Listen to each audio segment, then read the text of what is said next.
right, y'all. Welcome back and happy Tuesday. We're going to be live streaming today with just the breakdown of the Vanderbilt defense. I went through, watched the film. I'm going to tell you right now, I think it's a pretty favorable matchup for our Tennessee Volunteers. I think that we're going to have a field day, but they do some good things. Obviously, we're going to be breaking all that down. Please do make sure to like and subscribe to the channel. And if y'all can join us right now, obviously we would love to hear from y'all. We're going to talk about some more things, not just Vanderbilt's offense, or I'm sorry, not just Vanderbilt's defense, but also Vanderbilt's offense. And, just like a few things that I've noticed. And, again, I want to hear what y'all have to say about it. We got the poll up right now. Just trying to get people's thoughts on the confidence level. Do you feel confident with Tennessee at this point? Like that BVS, I think it really starts to kick in. But Vanderbilt, they are a good football team. All right, please don't get that twisted. So let's go ahead and start off. First things first, talent breakdown. So we always pull these numbers from 24/7 Sports. And Vanderbilt's defense has non-blue chip caliber players. They have one 5-star linebacker. Their secondary, they definitely got a good looking secondary. I like how their linebackers look too. And then Tennessee's offense has 20 blue chip caliber players. So, like I said, I mean, talent difference, it's really big in this game. It's not as big with this side of the matchup as it was with our defense versus their offense. But I mean, it's crazy because more people are going to be worried about their offense versus our defense. So, we'll see how things play out. But let's keep this thing rolling. This is their two deep, and I'm going to take myself out so y'all can see the top left. But everything in red is their defensive line. All right. Everything in white is their linebackers. Everything in blue is their secondary. So they, their defensive line, it's a couple of big guys. I think that for the most part, especially with their defensive tackles, kind of undersized. The linebackers are prototype size, and same thing for their secondary. They got some big, tall, long dudes out there, and y'all can see it's a bunch of upperclassmen. It's a whole lot of graduates and all that for this team. So with Tennessee having such a young roster, sometimes that could be problematic, especially in those trenches. But we're not super young in the trenches, so I don't think that's going to be too much of a problem. Now, this is the matchup for, obviously this is the stats showing offense versus their defense. And strength of schedule is going to be on top of each team. Tennessee's strength of schedule is number 31, and Vandy's is number 26. We're winning in almost all these categories. They're winning in rush defense versus rush offense, but it's really not by much. It's funny because I think that's the place that Tennessee's going to find probably a lot of success at, maybe the most success right there. Third down, Tennessee's better there. Red zone, Vandy's defense is better. And then turnovers. Obviously, we've done a terrible job taking care of the football over the course of the year, but did a good job last week. We're going to have to definitely replicate that playing at home. As far as giving up sacks and getting sacks, I found it pretty interesting that Vanderbilt's defense is averaging more than 2 sacks per game. But most of that's coming from blitzes, so that's something that we will be talking about. All right, let's go ahead and jump into their 5 key players. So at linebacker, Brian Longwell, prototype Mike size, 6'1", 240. I think he's an NFL player. He's really good. Sideline to sideline, leads the team in tackles. I think he looks good in coverage. Not like super great, but, he's going to be their probably best linebacker in coverage. And then at defensive end, number 29, 6'4", about 250. He's a graduate. He's leading the team in sacks with 4.5, and his pressure rate is 13.9%. It's the highest pressure rate of their front 4 guys, just amongst like starting caliber. So yeah, I mean, he can get it done. I think a lot of the pressure that he generates, and really any of their front 4 generates, is going to be more like based off of kind of like coverage stuff or like the scheme if they're blitzing and all of that. So I mean, look, I'm not trying to take nothing from him. I'm not saying he's a bad rusher. I just would say that our offensive line sees more, like we see better pass rushers every day in practice. You know what I mean? I can tell you all that for sure. But you definitely have to watch out for him. So number 96, he's also good. He can play it like defensive tackle. He can play coming off the edge too. So he's got good size, 6'4", 272. You can maybe look at him as almost like a strong side end in some instances, or like in, I guess you could maybe classify him as such. 3.5 sacks, so that's second most on the team. Pressure rate is, I think, also the second highest, just like with the front 4, 10.8%. Moving on to defensive line, number 15. I've also seen him line up as an edge rusher. He looks pretty good. I'm not going to say he's the twitchiest guy, but he might be, just like as far as pure pass rush, might be the biggest problem. Okay, 6 feet tall, 280 pounds. Graduate, he has 3 sacks, 1 interception. His pressure rate is 6.5%. Again, based off where they line him up at, I think that he is a kind of like a mismatch problem for offensive tackles, because he is like a little bit shorter, and he's very, very strong. I don't think that typically offensive tackles aren't used to that type of a bull rush, so you got to watch out for that. And then cornerback number 3, man, 6'3", 190, and he's doing a really nice job. So he has 1 interception, and his giving up passes at 48.4%. I think he's been targeted 31, 34 times or something over the course of the year. So yeah, he's a really good looking corner. I think that he's an NFL corner. They have several NFL guys. We'll see. Not going to say first round types but he actually might be a guy that you look at and say, well, first couple of days you might want to you might want to go get him because he's got the height, he's got the length, he is a little bit older, but I think that he's good. Okay, so moving on to the overview of their defense. Let's talk about their personnels. So they like to run a 2-4-5. It looks a lot like a 4-2-5, just like with, it's a 4-man front. You're going to have 2 stand-up linebackers, but technically you only have 2 defensive linemen, and you have 2 defensive ends that are really just like stand-up rushers. All right, so there's more and more teams starting to run this. All right, like Michigan, they've run it for the past few seasons.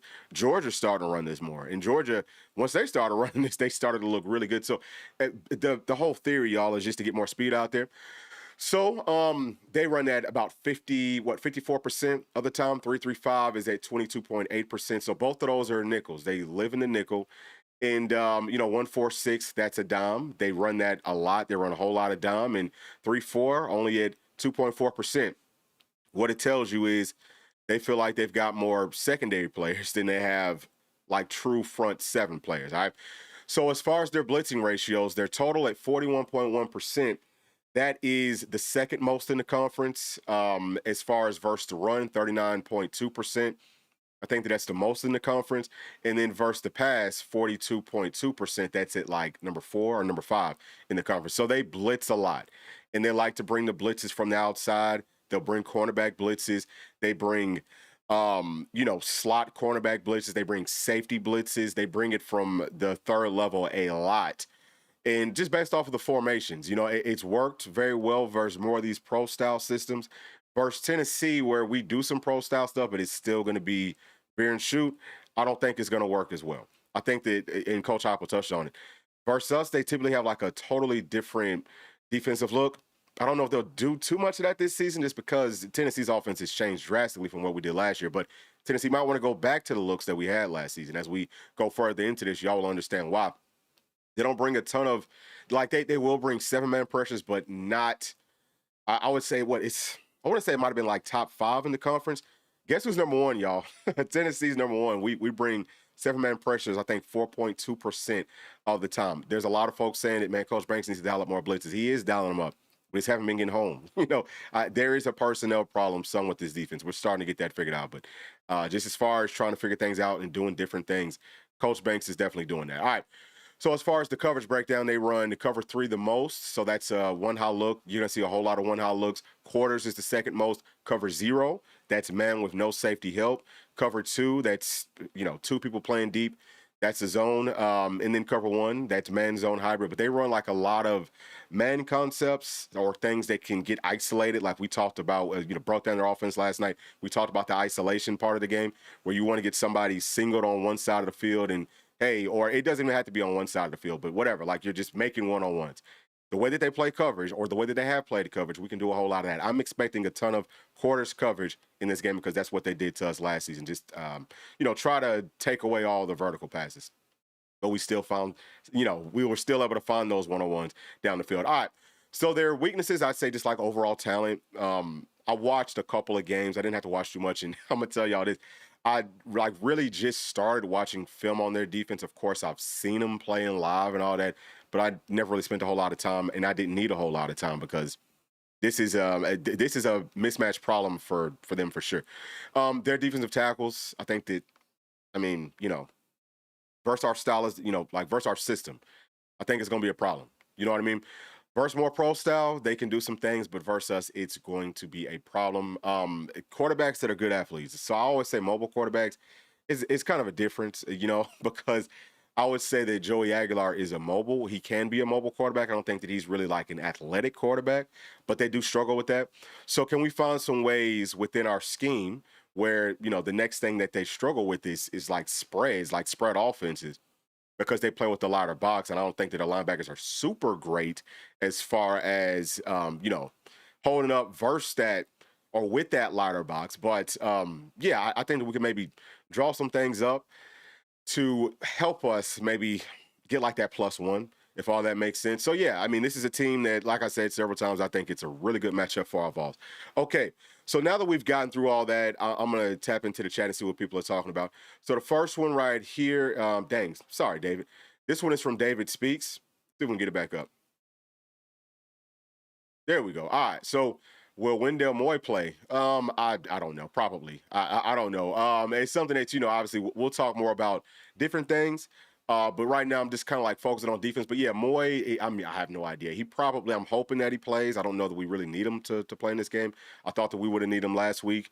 I mean, the front for Florida, like a way bigger challenge than this front's going to be. So if we held up without Wendell Moore last week, we're going to be perfectly fine this week. I'm really not too concerned. Like I said, they bring a whole lot of blitzes. It's going to be interesting to see what they want to do versus us, because I think that, like, whenever you spread them out, they can't dial up the same types of blitzes. When they do, it's glaring holes, glaring openings. And yeah, you got to kind of worry about it with Joey Aguilar, because versus the blitz, I mean, sometimes he's okay, but other times he'll just throw it up as soon as the pressure comes. So, one of the keys is definitely going to be, like it always is, just take care of the football. All right, so thank you, Chatsworth. Appreciate you. And David, also thank you for joining us. Thank you for the question. This one from CB Rent TV 3. Run the ball, run the clock, keep the ball away from shorten the game. Yeah, I said that yesterday. I think I said it yesterday. The more that since I've really dived deep into their defense, I kind of feel like, bro, yeah, still run the ball, try to eat the clock, keep your defense off the field. But I just think that this is such a bad matchup for their defense versus our offense. I mean, we could get up pretty big, pretty quick. Now, obviously, the defense has to get off the field, because every time that you score, the defense has to go back out there. So I'm not a huge fan of, hey, like, let's run the tempo and score quick, because, yeah, you could score quick, but keep in mind, you got to give the football back to their offense. So, and their offense is going to eat up clock. But I just feel like if we can get a couple of stops early on, which is going to be hard to do, because I know their opening script is going to be good. It was good last season. What they got up to, what was it, a 14, 17-point lead or something? It was something crazy. But if that happens, obviously, I don't think that I don't think that they'll be able to get up to that sort of a lead. But I do think that it's possible that their offense has a good opening script. But once it settles into a game, I think Tennessee's going to end up pulling away. All right, so let me get to this next one. From my dog, 10 Vols 1084. What's going on, bro? Saying Tennessee will win. My biggest concern was if the team would play with intensity. Now that the playoffs are out of the picture, they showed, yep, they most definitely did. Yeah, I'm kind of there with you. Like, I'm not gonna say it 100% just yet, because I'm still gonna be going through the film and checking on some things. Obviously, the first injury list comes out tomorrow night. So David asked about Wendell Moy. Who else is banged up for us and for them? I don't know, but yeah, that always has a pretty big impact. Let me check on this poll real quick and see what they're talking about. All right, so what's your confidence level that Tennessee wins? We got, most of it is saying 80%, so 50% are saying that they're 80% confident, 33% is 100% confident, 50% is 17% confident, and nobody is in the 0% to 25% range. So most people have some level of confidence. I think a lot of that's because it's Vanderbilt. Like this game could go a couple different ways, but yeah, I do. I'm very confident that we're gonna win this one. So from Charles, what's going on, bro? If we spread them out, look for the wideouts, all three, and Ethan Davis to eat, it's going to be high scoring for the Vols. Yeah, that's about where I'm at. But I'm also with the mindset of, because their secondary is more of a strength for them, that it's going to be a huge day running the football for us. I think a huge day. Let's go back and look at the numbers, because I don't really know what they are, but we probably rushed for over 200 yards last season. Like, we probably ran for a whole bunch of yards based off of how they're playing us, and also just based off of the guys that they have in the trenches. It's gotten better. I'm not trying to say that those guys are bad, but we've definitely seen better. All right, like, we have most definitely seen better. All right, so this next one, do I put a spy on the Vandy quarterback? Yeah, I think sometimes. I'm not super concerned about Pavia's legs. I know that a lot of folks are, but styles make fights. His style of running, I'm more concerned about him in the, like, called run plays for him. That concerns me more, because if it's a, hey, things break down, him running out in space. Well, look, y'all, Pavia is a pretty good athlete, but he ain't like Arion Carter is back. He looked really good last week. I mean, he tackled DJ Lagway, perfect form tackle. That was kind of like open field, right? If you can tackle Lagway, you can tackle Pavia. It's about the same thing. I think that Edwin Spillman's going to be fine. But I'll worry about him just like a little bit more. But obviously, guys like Jaden P, bro, like that is a super mismatch for Pavia versus Jaden P. Javia P is going to be a problem. I'm sorry, Javia. Jaden P is going to be a problem. He needs to be out there. I think a lot. But yeah, I'm not too concerned about the plays breaking down and him doing stuff. So yeah, but obviously you're gonna have to spy him some. You can't do it for the whole game, but sometimes for sure. Also, David Speaks is saying that with a third team in college football to have 3 players with 700 receiving yards in a season, Vandy hasn't. Yeah, no, they definitely haven't. I mean, they haven't seen an offense like this. They really haven't. Not an offense that I think that they've seen wide receivers that are as talented. Alabama's wide receivers are ridiculous, dude. Like that is a ridiculous. They got a bunch, and I love our guys, but Alabama's deeper at wide receiver, like for sure. But the style in which Alabama plays with, where it's even more, well, I'm not going to say it's even more vertical than Tennessee, but what they do, it's more based on the vertical game than what Tennessee does. Like Tennessee, even though for the past few weeks, and we didn't do it last week, which is why we didn't turn the football over and the offense just looked better. But with all the vertical stuff, we still have some underneath concepts that we just don't, I think, run as much as we could. So, like I said, man, styles make fights. But yeah, I feel like this is just a really, really good matchup for us. And plus, I say Tennessee's running game is better than Alabama's is. Morning, bro. Oh, I'm sorry. Sorry, Rhonda. Morning, Rhonda. Go Vols. Hope that you're doing well. All right, so this one from David. 23 Ole Miss and 07 Texas Tech. Only other, okay. Hey, interesting stuff. Thank you for bringing that. That is very interesting. But yeah, we spread the football out well. Ten Vols is saying last year Tennessee passed for 257 and rushed for 281. Yep, see, there we go. That's exactly what I'm talking about. Also, I want to take a look at some of the stats with what the Vandy defense is giving up, and we can also talk about their offense while we're at it. All right, so Ron is saying that, Arion Carter, I think he's going to have a day. He should definitely have a day. All right, so let's jump into the stats real quick. This is just their game logs, and y'all can see what they've given up. So whenever I'm looking at the defense, I look at what the totals were with yards first. So actually, let me move this up so I can see this a little bit better. Okay, so I look at the total yards first. So teams that had a good day, Alabama, which we just kind of talked about that. Texas, right? Auburn had a great day. I watched that film. It's they spread them out. They had a quarterback that used his legs well, and Vandy really just had no answers for it. And let's see, how many yards did Auburn ran for 210 yards. They averaged 5.8 yards per carry, which is crazy. And like those are teams that had really, really good days. I mean, look at this. Utah State had a pretty good day. Some of that might have been maybe like backups playing, I'm sure. So yeah, LSU, they had a pretty good day. Mizzou, they ran the football pretty well. But you're going to see here, not a lot of teams had great days running the ball versus them. So like with Mizzou, obviously they're not like a spread offense. They're just a really good rushing team. The outside zone that's a problem. But if it's more of like a spread offense, which really that was the only Auburn was really like the only team that's like a true spread. Now, Kentucky, they tried to spread it out. Like they went 5 wide a whole lot. That's something else. I think that Tennessee, if we ever go empty, which we rarely ever, I don't think that we've gone empty. We might have gone empty maybe like once or twice this whole season. But I think that we could do that and just get some hot routes. I guess maybe Joey's not good at operating empty, but it should be pretty easy, just quick.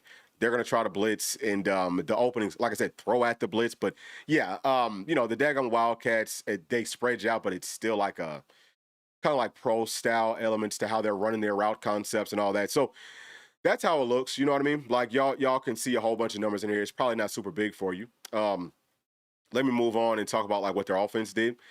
So just like their game logs, it was a pretty interesting game for them. So total yards, who held them? South Carolina held them, but obviously y'all can see what the score was, 31-7. So in that game, Vandy really kind of like sat on the football. Who else was a pretty good game? Alabama held them pretty good. Look at this. Mizzou's defense, that was one of the big matchups that I watched. They were just able to load the box up. They played a lot of base defense in that game. And they had success. That's something else that I want to talk about is with the base defense for Tennessee. I know that there is like this thought that, well, these days you can't run as much base, which is a 4-3 or a 3-4. But it's more about the personnel that you have. If you are playing with a linebacker instead of a star player like Jaden P, who is, in all honesty, a better athlete than our star player, then you're actually putting yourself in a better situation. See what I'm saying? So it's not just so much about, oh, it's all these linebackers versus all these secondary players. Which one's better necessarily, right? And I'm sorry, let me actually scroll this up so that y'all can see it better. But it's not so much of that. It's just about the personnel. Tennessee has a great personnel to be able to run 4-3. And I still feel like in this matchup, stick to the 4-3 because you have better players out there when you run the 4-3. I'm more concerned about us running our nickel, and not as much this week as I was last week, but I'm still more concerned about it than I am with our base defense if we put the right players out there. Now, if you're going to run base and put people out there at linebacker who can't play in space, then that would be stupid. That would be very, very stupid. You don't want to do that. But yeah, I feel good about this matchup. So hopefully y'all got that. All right, so we're gonna come right back, and I'm also gonna show you some things with Pavia. We're gonna take a look at that here in just a second. But let me tap into the chat. Let me see what people are talking about. All right, so David Speaks is saying, let's get Bishop 114 for that 1,000. Yeah, man, that's an excellent point. This is, I don't know who else close to getting to some like milestones and all that. But yeah, this is a game we need to try to do that because we should have a field day. I'm just going to keep it real with y'all. We should have an absolute field day with the offense. So Charles is saying that with Ethan Davis finally showing what he can do, should really make their coaches nervous. Yeah, I mean, and that's an excellent point because, look, I'm not trying to pick on folks, y'all, but I will say that our offense has been a little bit handicapped because it's been all about the wide receivers. Yeah, you've got the tight ends that can do some things every now and then. But the tight end in this offense, especially if you've got the 3 wide receivers that are, putting up that many yards, the tight end should be a weapon. Now he is a weapon, and that opens up everything. And it kills me that we lost to Georgia at home, and again, that we should have won because we couldn't make a damn field goal. It kills me that we lost to an Oklahoma team at home that we should have beat because we're turning the football over, because the offensive staff is calling way too many vertical passes, which it made absolutely no sense to try to do that in that game at all. There was nothing, and I'm not just talking about the passes that we threw down the field vertically. I'm talking about all the routes going vertical. We had no underneath options for most of the game. That's crazy. Like, we just totally choked away 2 wins. And just one of them, just one of those wins, this is a college football playoff team. And we would be a major problem. The defense is starting to step up. The offense, I don't think, can be stopped. I don't think there's a defense out there that can stop this offense if we take care of the football. It's heartbreaking, bro. And yeah, give credit to the staff for getting us to this point, because preseason, whenever you look at everything from top to bottom, it's like, well, how the hell? I mean, 9-3 would have been a great year, or 10-3 if you win a bowl game. But man, this is, I still think that right now, the way that Tennessee's playing, we'll see what happens on Saturday. I think that this is a top 5 team right now. Just kind of like based off of what you're saying there, because what are you going to stop? The running game's picked up significantly. That's not by mistake. It's not just because, Florida gave up. Florida's defense sucks. Their offense had all these players out. That's a small part of it, but it was pretty much the same way with their offense last week, or whatever versus Ole Miss. They put up a lot of points on Ole Miss. You know what I'm saying? Like, they had a really good game versus Ole Miss. Their defense looked good versus Ole Miss. And Ole Miss I think their total offense is ranked higher than Tennessee's right now. I think that they're number 3, Tennessee's number 4. So some of the narratives, I can get it, but don't take away from this team and the way that we're clicking. I think that we're actually clicking at the right time. It's just, man, we missed out on some critical opportunities. All right, so from David Speaks, saying that David's finally showing that Evan Ingram potential. Yeah. So, and really, look, some of it was just that he couldn't play that much. He was hurt some this season. The staff has got to get their heads out of their asses and stop playing players because they're older. I don't care if you like them or not. Even if you can't stand a player, if he's the better player, if he's a true freshman, if he hasn't practiced, I don't care. You got to play the best players and stop putting us in these situations. Because guess what? This portal window's coming up. Once this game's over, we can really start to talk about that more. Some people are gonna have to go. You know what I mean? And some people might want to go that we need to hold on to, but they didn't get to play as much. So those are the consequences. If you want to be a winning program, if you want to be a championship winning program, you got to play the best players. It's the only way that you're going to be able to hold on to who you need to and kind of like cut ties with those that you don't. Because you've already shown them over the course of the year, hey, this guy's better than you.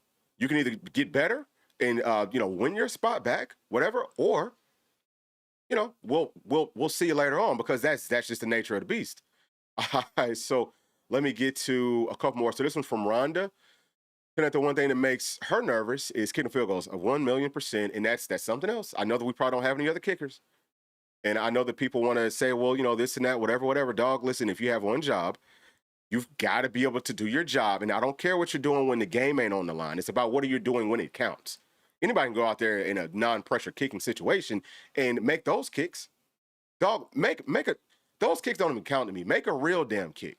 And I'm sorry, I'm not trying to be rude, but I want for this to be heard that some people can't come back, because next season and for the foreseeable future, a huge part of any football team is your special teams. The punters look great. Every other part of the special teams, I think that here recently it's looked good, right? I think we've got players who can get it done. Long snapping's been good. It's been really clean. People don't talk about that. That's been fine. So I think some of the holes could have been better. But you got to be able to make pressure freaking kicks. I'm right there with you, Ron. I have zero confidence that he's going to make it when it counts. So we can't get to the red area. And part of the reason our red zone offense isn't ranked higher is because we're missing some of these kicks. Okay? Like, you've got to make the daggone kicks. Okay. So from David Speaks saying we need to find, 1,000,000%. We're just talking about that. Okay. So I'm going to come right back to the chat. Let me come in here and show y'all this real quick with Pavia, because I know that we said that we're going to get into this. So this is from PFF, and it's just showing all the quarterbacks in the SEC and their passing numbers outside of the pocket, because it was brought up that, man, Pavia, he's really good outside of the pocket. I'm like, yeah, watching him, it does feel like he is good. So he's actually had the most dropbacks outside of the pocket. He's also had the most throws outside of the pocket in this conference. Now, look at the accuracy. He's number 2 with the accuracy at about 68%. I don't know if y'all can see that too well, but about 68%. The kid from LSU, who's the starter now, he's at about 71%. Now, if you're looking at the yards per attempt, where is Pavia? So he drops down on his list. So about 6. So, not doing a whole lot there. Oh, and then this is Joey. So Joey's actually over him outside of the pocket. Let me actually bring this back. So some of y'all might have seen it. Joey's sitting at number 7. He's about 55% outside of the pocket. Now look at the touchdowns. Okay. This is the kicker. The guys who you have up here that are throwing a lot of touchdowns outside of the pocket, those are the ones that you actually, at least for me, I look at and I say, well, these are probably more of your like NFL types of quarterbacks. Ty Simpson should be the number 1 quarterback prospect. I've seen the kid from Indiana. I think he's good. Ty Simpson is a dadgum baller.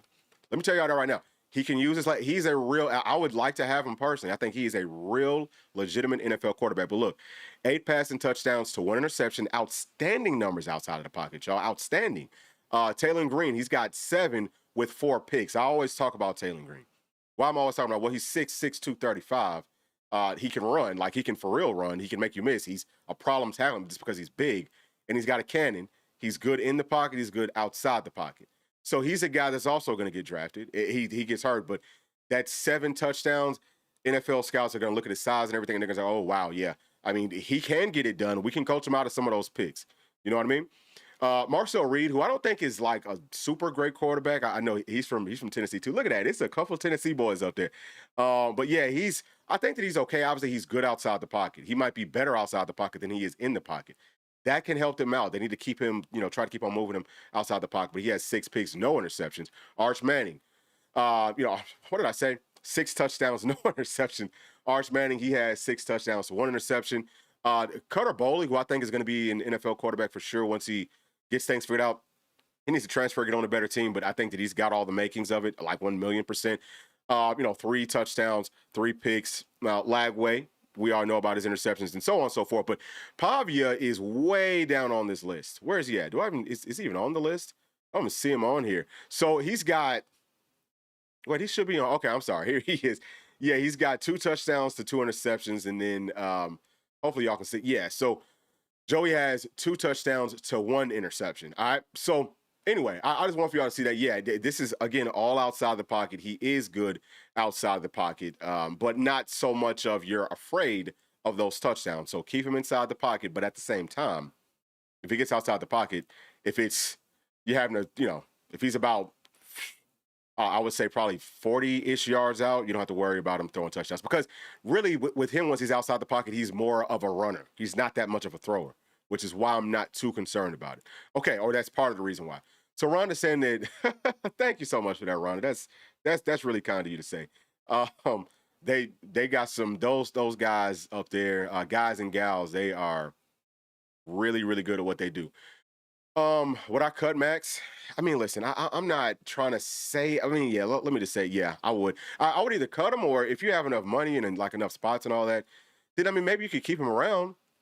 Maybe he's like your extra point kicker, and you go out and find. I mean, but I don't know what the point of that would be, um, unless you can find a guy that you feel. Because I don't know, is Turbyville, who is our, like kickoff guy? I don't know if he's back or not. I'm not sure on that. I actually kind of feel like he might not be back. So yeah, so you could go out and get a guy to say, well, hey, he's a good kicker. He's a like clutch kicker, and he can also kick him deep. So like the kid from I think Western Kentucky that we talked about, like 6'6", 230. He's from Ireland. I said, hey, I want this guy. Um, he's like, was he 2 of 2 or 3 of 3 from 55 plus? I think that they were both, or all three of them were 55 yarders. I think he was also their kickoff guy. Go get him. All right, go get him and say, hey, you are our like field goal kicker, and Max, you can stick around and keep on working on it and be our extra point kicker, something like that. Yeah, maybe you could do that. That would make perfect sense. So yeah, so hey, that's a great way to frame it. We don't have to cut ties with these guys. We can keep them around, and maybe they start to get better. So Charles is saying that that's the heartbreaking part about this season is the games the Vols lost have been self-inflicted. Yeah, Tennessee's beat out. So, I mean, you can even look at the Alabama game. We would have been right in that game down to the wire if it wasn't for, I think, like a bad play call by the staff. And then also, you got it, like, you can't just throw that blind, bro. Like, you cannot just throw that pick six on the goal line blind. But, I mean, just like the way that we managed that whole little stint, I didn't like any of that. But anyway, yeah, that was pretty much when the game was over with. So this one from Big Dog's Got East going on, bro, saying that Max Gilbert's been looking like he's seeing ghosts before every kick lately. He looks like he lost a lot of confidence ever since that Georgia kick. Yeah, and that's part of it too, is that kickers are, I don't mean to say it this way, but the only other way I could think to say it is like they're head cases. A lot of times you got to have a very short memory as a kicker. You got to have really thick skin. You got to just be like ice water inside of your veins sort of a person. I don't know that he's that so much. I mean, I've never met him. I've never even heard him speak. So I don't know. Maybe he is. But just the way that he looks, he does look very nervous all the time. And they always tend to find him before like every kick. And it feels like, well, they found him before every kick that he misses. Like every time they found him, it feels like he misses those kicks. We just can't have that. It means too much. The team is doing too much and getting us to the point where all you got to do is make a kick for us to win. And then you go out there and you freaking blow it. So, I mean, I'm sure that his teammates, they're probably being good teammates and stuff. But dog, I don't. I couldn't even talk to you. You know what I'm saying? Like I couldn't even talk to a kicker if you missed a game-winning kick. Like probably until you make another one. And if just me personally, not if I'm on the team, but just right now, there's nothing that he can do to get back in my good graces after you miss a kick versus Georgia, and to in the daggum streak to stop him from tying our record of 9 years in a row, and put us out of the playoffs pretty much. There's nothing that you could do to change how I feel about it. All right, so Charles is saying 3 to 4 plays is the difference between the Citrus Bowl and the home. Yeah, and you know what? I think it's like that every single season because we could do the same thing last year. We're probably 3 or 4 plays away from not making the college football playoffs. We almost didn't make it. Like we had to beat Vandy last season just to even make it to the college football playoffs. So that's football. It's a game of inches. That's why it means so much to make your freaking kicks. All right, so 10 balls is okay. What's a good field goal conversion rate from 50 plus? So for college, I don't know. I mean, I would say at least 80%, but it's not even so much to me about the rate. It's more about when are you making and missing them. Like I said, it's about making the ones that count, making the ones that really matter.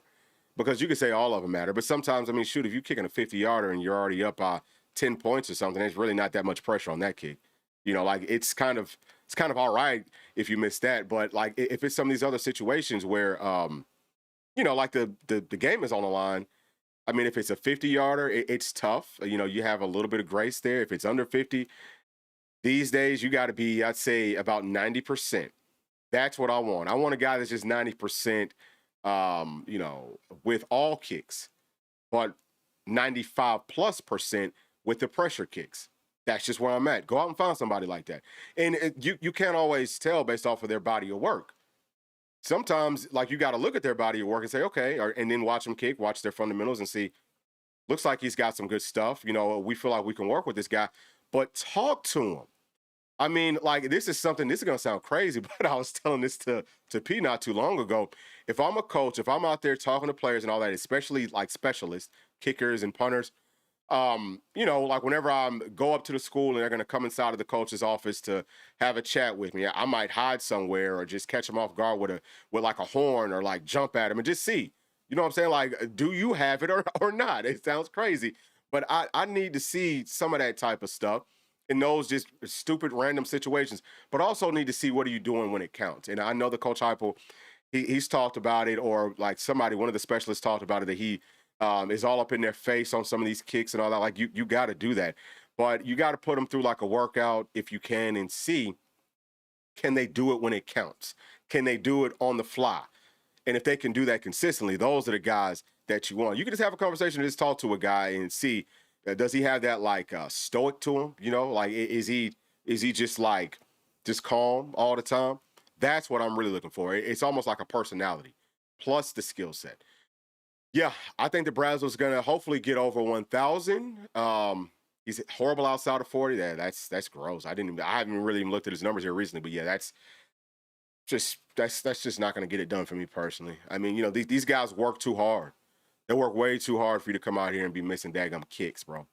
Like, you can't be out here missing critical kicks. But let me get off of that, man, because I don't want to keep on harping on it. Because obviously I feel very, very strongly. But that's pretty much it. I just wanted to share a couple things with y'all and obviously go through the defense and go through the Vanderbilt defense and talk about how our offense matches up. I think it's a great matchup for us. And we're going to try to come back tomorrow. And hopefully we can come back tomorrow. With the holidays coming up, it's tough, which is another part of the reason I wanted to do this thing live. But yeah, I'm feeling more and more confident with this matchup. So y'all please make sure to like and subscribe to the channel. And if you're watching this back, you can share your thoughts down in the comments section. And we'll be talking to y'all probably tomorrow. Thanks. Peace.